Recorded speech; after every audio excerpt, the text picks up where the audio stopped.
नमस्कार। शिक्षा की पाठशाला में आज हम हिंदी साहित्य पर आधारित कुल 35 प्रश्नों को हल करेंगे, जिनकी व्याख्या मौखिक होगी। तो वीडियो में आखिर तक जरूर बने रहें। चलिए शुरू करते हैं पहले प्रश्न से। Let's go. पहला प्रश्न है, गाजीपुर में बोली जाने वाली प्रमुख बोली कौन सी है? नोट करिए, गाजीपुर में बोली जाने वाली प्रमुख बोली भोजपुरी है। भोजपुरी मुख्यतः बिहार राज्य के भोजपुर, छपरा, बक्सर, सिवान जिले में बोली जाती है और यह भाषा उत्तर प्रदेश के कुछ जिलों को भी कवर करती है। उत्तर प्रदेश के ज़िले हैं बलिया, आजमगढ़, कुशीनगर, महाराजगंज, देवरिया, बनारस आदि जिलों को ये भोजपुरी भाषा कवर करती है। अगला प्रश्न, दूसरा प्रश्न है, ब्रज भाषा का विकास किस अपभ्रंश से हुआ है? नोट करिए, शौरसेनी अपभ्रंश से हुआ है। किससे हुआ है? शौरसेनी अपभ्रंश से हुआ है। ब्रज भाषा पश्चिमी हिंदी उपभाषा की एक बोली भी है। तो आपको ये भी पूछ सकता है आपसे कि ब्रज भाषा पश्चिमी हिंदी की एक क्या है, तो वहाँ पर बताना पड़ेगा बोली है। अगला प्रश्न, क्वेश्चन तीसरा है, छत्तीसगढ़ी किस भाषा की बोली है? नोट करिए, पूर्वी हिंदी की बोली है। किसकी है? पूर्वी हिंदी की बोली है छत्तीसगढ़ी, और पूर्वी हिंदी अर्धमगधी अपभ्रंश से विकसित हुई है। अगला प्रश्न, चौथा क्वेश्चन है, निम्न में से कौन भक्तिकालीन के कवि नहीं है? वहाँ पर आपको ऑप्शंस दिए होंगे और पूछेगा कि निम्न में से कौन भक्तिकालीन कवि नहीं है, तो वहाँ पर आपको बताना पड़ेगा बिहारी। बिहारी जो हैं भक्तिकालीन कवि नहीं है, ये रीतिकाल के कवि थे। बिहारी लाल की एकमात्र रचना बिहारी सतसई है। अगला प्रश्न है, हड़ौती कहाँ की बोली है? नोट करिए, राजस्थान की बोली है। हड़ौती कहाँ की बोली है? राजस्थान की। राजस्थान में कहाँ से? तो पूर्वी राजस्थान की बोली है हड़ौती। राजस्थान की 4 उपभाषाएं हैं, पश्चिमी राजस्थान, पूर्वी राजस्थान और उत्तरी राजस्थान, दक्षिणी राजस्थान, जिनमें से हड़ौती पूर्वी राजस्थान से बिलोंग करती है। अगला प्रश्न है, हिंदी की आदि जननी क्या है? नोट करिए, हिंदी की आदि जननी संस्कृत है। क्या है हिंदी की आदि जननी? संस्कृत है। संस्कृत खड़ी बोली का साहित्यिक रूप है, जिसका विकास मुख्यतः 19वीं शताब्दी के प्रारंभ में हुआ था। अगला प्रश्न है, हिंदी दिवस कब मनाया जाता है? यह प्रश्न ग्राम पंचायत अधिकारी 2015 में पूछा गया था। हिंदी दिवस की जब बात करें तो हिंदी दिवस 14 सितंबर को प्रत्येक वर्ष मनाई जाती है। हिंदी दिवस प्रत्येक 14 सितंबर को मनाई जाती है, क्योंकि 14 सितंबर 1949 को संविधान सभा द्वारा हिंदी को राजभाषा घोषित किया गया था। सन 1953 से 14 सितंबर को हिंदी दिवस के रूप में हम मनाते हैं। हिंदी दिवस की जब बात करें तो 14 सितंबर को, यदि विश्व हिंदी दिवस पूछे तो वो 10 जनवरी को मनाई जाती है। अगला प्रश्न है, कौन हिंदी की उपभाषा नहीं है? नोट करिए, ऑप्शन ए इसका राइट होगा मराठी। मराठी चूँकि महाराष्ट्र राज्य में बोली जाती है, इसलिए हिंदी की उपभाषा नहीं है। हिंदी की उपभाषाएं 5 हैं, पूर्वी हिंदी, पश्चिमी हिंदी, राजस्थानी, बिहारी, पहाड़ी, जिसमें पश्चिमी हिंदी के अंतर्गत ब्रजभाषा, कन्नौजी, खड़ी बोली, बुंदेली, हरियाणवी आदि आते हैं। पूर्वी हिंदी के अंतर्गत अवधी, बघेली, छत्तीसगढ़ी आते हैं। राजस्थानी हिंदी के अंतर्गत मारवाड़ी, मेवाती, मालवी, जयपुरी आते हैं। बिहारी हिंदी के अंतर्गत भोजपुरी, मैथिली, मगही आते हैं। पहाड़ी हिंदी के अंतर्गत नेपाली, गढ़वाली, कुमाऊनी आते हैं। तो ये थे। अगला प्रश्न देखते हैं। अगला प्रश्न है 9वां है, हिंदी भाषा किस लिपि में लिखी जाती है? नोट करिए, सभी को पता होगा देवनागरी लिपि में लिखी जाती है। किस भाषा में लिखी जाती है? किस लिपि में लिखी जाती है? देवनागरी लिपि में। अगला प्रश्न 10वां प्रश्न है, निम्न में से कौन स्वर नहीं है? हिंदी पढ़ने वाले सभी बच्चे बता देंगे निम्न में से कौन स्वर नहीं है। नोट करिए, अड़ा। अड़ा जो है स्वर नहीं है, क्योंकि स्वर जो हमारे हैं 11 हैं। कितने हैं? 11 हैं हमारे स्वर। आ, ई, उ, ओ, आओ, ए, आए और रा पे ऋषि, ये हमारे 11 स्वर हैं। बाकी सभी हमारे 44 व्यंजन हैं। टोटल हमारे वर्ण हैं जिसे हम ध्वनि कहते हैं वो 52 हैं। ओके, अगला प्रश्न देखते हैं। प्रश्न है, खड़ी बोली का प्रथम महाकाव्य कौन सा था? नोट करिए, प्रिय प्रवास। प्रिय प्रवास खड़ी बोली का प्रथम महाकाव्य था जिसकी रचना अयोध्या प्रसाद हरिऔध ने की थी। प्रिय प्रवास की रचना किसने की थी? अयोध्या प्रसाद हरिऔध ने।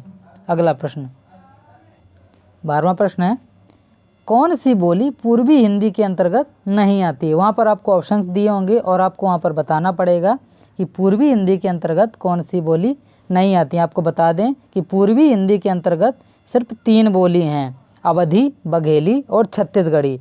इनके अलावा वहाँ पर जो भी ऑप्शन होगा वो हमारा राइट होगा। कौन कौन सी फिर से बता दें? पूर्वी हिंदी के अंतर्गत बोली जो आती हैं अवधी, बघेली और छत्तीसगढ़ी। यदि इनके अलावा और कोई ऑप्शन होगा तो वो हमारा राइट होगा। अगला प्रश्न 13वां प्रश्न है, पश्चिमी हिंदी के अंतर्गत कौन सी बोली आती है? जैसा कि हमने उपरोक्त प्रश्न करवाया था कि हिंदी की भाषा में 5 भाषाएं हैं, पश्चिमी हिंदी, पूर्वी हिंदी, राजस्थानी हिंदी, बिहारी हिंदी और पहाड़ी हिंदी। इनके अंतर्गत हमारी बोली आती हैं। तो पश्चिमी हिंदी की यहाँ पर पूर्वी अभी पूछा था तो हमने बताया कि पूर्वी के अंतर्गत 3 बोली आती हैं, अवधी, बघेली और छत्तीसगढ़ी। अब यहाँ पर पूछा है पश्चिमी हिंदी के अंतर्गत कौन सी बोली बोली जाती है? तो नोट करिए, पश्चिमी हिंदी के अंतर्गत 5 बोलियाँ आती हैं, ब्रजभाषा, कन्नौजी, खड़ी बोली, बुंदेली और हरियाणवी। इसके अंतर्गत जो भी वहाँ पर ऑप्शन यहाँ पर क्या कह रहा है, बोली जाती हैं, तो इनमें से जो भी होगा वहाँ पर हमारा ऑप्शन सही होगा। कौन कौन सी हैं फिर से सुन लीजिए, ब्रजभाषा, कन्नौजी, खड़ी बोली, बुंदेली और हरियाणवी, ये सब हमारी पश्चिमी हिंदी के अंतर्गत आती हैं। और पूर्वी हिंदी के अंतर्गत केवल 3 आती हैं, अवधी, बघेली और छत्तीसगढ़ी। अगला प्रश्न 14वां प्रश्न है, निम्न में से कौन सी भाषा देवनागरी लिपि में लिखी जाती है? उपरोक्त हमने प्रश्न करवाया कि हिंदी भाषा एक ऐसी है जो कि देवनागरी लिपि में लिखी जाती है। अगला प्रश्न, इस प्रश्न में आपको बता दें कि आपसे ये भी पूछ सकता है कि देवनागरी लिपि हिंदी के अलावा और किस भाषा में लिखी जाती है? तो आपको वहाँ पर बताना होगा नेपाली भाषा में लिखी जाती है। हिंदी के अलावा देवनागरी लिपि नेपाली भाषा में लिखी जाती है। अगला प्रश्न, नेपाली भाषा देवनागरी लिपि में लिखी जाती है, यहाँ पर हम उल्टा बोल दिए थे। अगला प्रश्न 15वां प्रश्न है, कौन सी बोली राजस्थानी, यहाँ पर थोड़ा सा मिस्टेक है, हिंदी है, राजस्थानी हिंदी के अंतर्गत आती है? तो आपको प्रश्न है कौन सी बोली राजस्थानी हिंदी के अंतर्गत आती है? जैसा कि हमने बताया आपको कि हिंदी भाषा की 5 भाषाएं हैं, बताया पश्चिमी हिंदी, पूर्वी हिंदी, राजस्थानी हिंदी, बिहारी हिंदी, पहाड़ी हिंदी। इनमें से राजस्थानी की केवल 4 बोलियां हैं। कौन कौन सी हैं? मारवाड़ी, मेवाती, मालवी और जयपुरी। वहाँ पर जो भी ऑप्शंस होंगे इनमें से तो वो आपको टिक करना होगा। राजस्थानी के अंतर्गत 4 बोली आती हैं। कौन कौन सी फिर से सुन लीजिए, मारवाड़ी, मेवाती, मालवी और जयपुरी। इनमें से जो भी ऑप्शंस वहाँ पर होंगे आपको टिक करना होगा। अगला प्रश्न है, चौपाई के प्रत्येक चरण में कितनी मात्राएं होती हैं? नोट करिए, चौपाई के प्रत्येक चरण में 16 मात्राएं होती हैं। चौपाई एक सममात्रिक छंद है। चौपाई में 4 चरण होते हैं और प्रत्येक चरण में 16 मात्राएं होती हैं। अगला प्रश्न है, हिंदी दिवस किस तिथि को मनाया जाता है? जैसा कि हमने उपरोक्त प्रश्न बताया कि हिंदी दिवस की जब बात करें तो वो 14 सितंबर को मनाया जाता है, और यदि विश्व हिंदी दिवस की बात करें तो वो 10 जनवरी को मनाया जाता है। तो प्रश्न में कंफ्यूज नहीं होना है, हिंदी दिवस की बात करें तो 14 सितंबर हमारा राइट होगा, क्योंकि 14 सितंबर 1949 ईस्वी को राजभाषा हिंदी को राजभाषा का दर्जा दिया गया था। अगला प्रश्न है, भाषा के शब्द, यहाँ पर है शुद्ध, है यहाँ पर क्या है? शुद्ध। भाषा के शुद्ध रूप का ज्ञान किससे होता है? वहाँ पर आपको ऑप्शन से दिए होंगे, आपको बताना होगा कि भाषा के शुद्ध रूप का ज्ञान किससे होता है। नोट करिए, जब हमारी व्याकरण सही होगी तब हमारे भाषा का शुद्ध रूप का ज्ञान होगा। अगला प्रश्न, यहाँ पर पूछा है कौन सा टा वर्ग में नहीं है? इनमें से ऑप्शंस में है टा वर्ग में नहीं है, तो टा वर्ग में आता है टा, ठा, डा, ढा और अड़ा, ये टा वर्ग में आते हैं। इनमें से जो भी नहीं होगा तो हमारा ऑप्शन सही होगा, ऑप्शन सी हमारा राइट होगा, धा। तो टा, ठा, डा, ढा, अड़ा ये टा वर्ग में है, बाकी ये जो धा धनुष है ये टा वर्ग में नहीं आता है। अगला प्रश्न प्रश्न है हिंदी भाषा की वर्ण लिपियाँ कितनी होती हैं। ये कंफ्यूज करने के लिए प्रश्न इस तरह से बनाया हुआ है। आपसे वर्णमाला के वर्णों की संख्या पूछी है यहाँ पर। तो हिंदी भाषा की वर्ण लिपियाँ कुल 52 होती हैं। कितनी वर्णमाला के वर्ण कितने होते हैं? 52 होते हैं, जिसे हम ध्वनि भी कहते हैं। अगला प्रश्न है खड़ी बोली कहाँ से निकली है। जैसा कि हमने उपरोक्त प्रश्न करवाया कि हिंदी की 5 उपभाषाएं हैं। पश्चिमी हिंदी, पूर्वी हिंदी, राजस्थानी हिंदी, बिहारी हिंदी, पहाड़ी हिंदी। अब यहाँ पर पूछा है खड़ी बोली कहाँ से निकली है। तो हमने बताया था कि पश्चिमी हिंदी से ही खड़ी बोली का आगमन हुआ है। पश्चिमी हिंदी के अंतर्गत ब्रज भाषा, कन्नौजी, खड़ी बोली, बुंदेली और हरियाणवी बोली आते हैं। पूर्वी हिंदी के अंतर्गत अवधी, बघेली, छत्तीसगढ़ी, ये 3 बोली आती हैं। राजस्थानी भाषा के अंतर्गत मारवाड़ी, मेवाती, मालवी और जयपुरी बोली आते हैं। बिहारी हिंदी के अंतर्गत भोजपुरी, मैथिली, मगही और पहाड़ी हिंदी के अंतर्गत नेपाली, गढ़वाली और कुमाऊनी आते हैं। तो यहाँ पर आप बता सकते हैं खड़ी बोली कहाँ से निकली है। ऑप्शन 20 का राइट होगा, पश्चिमी हिंदी से। अगला 22वां प्रश्न है लिपि की आवश्यकता कहाँ होती है। आपको बताना होगा, ऑप्शन दिए होंगे, नोट करिए। भाषा लिखने में लिपि की ज़्यादातर आवश्यकता होती है। अगला प्रश्न ठेठ हिंदी का ठाठ किसकी रचना है। नोट करिए अयोध्या सिंह, किसकी है? अयोध्या सिंह उपाध्याय हरिऔध का। अयोध्या सिंह उपाध्याय हरिऔध